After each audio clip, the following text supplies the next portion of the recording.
Welcome to the Slop Temple. We pray this video helps. In this video, I will explain how to cook rump roast in oven. Choosing the right cut is essential for a tender, flavorful meal.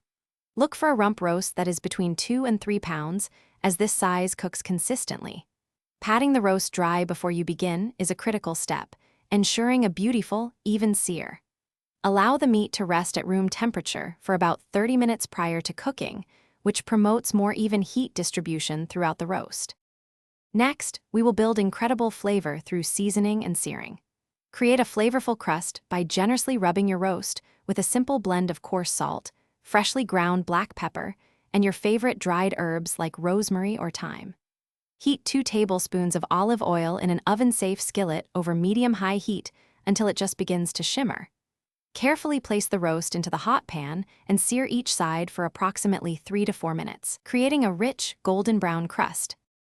Now, let's get that roast into the oven to finish cooking to perfection. First, preheat your oven to a steady 400 degrees Fahrenheit. This initial high heat helps to further crisp the exterior while keeping the interior juicy. Transfer the oven-safe skillet with your beautifully seared roast directly into the preheated oven.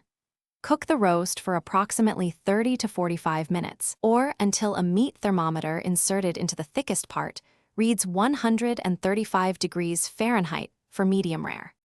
After taking your roast out of the oven, the crucial next step is to let it rest properly.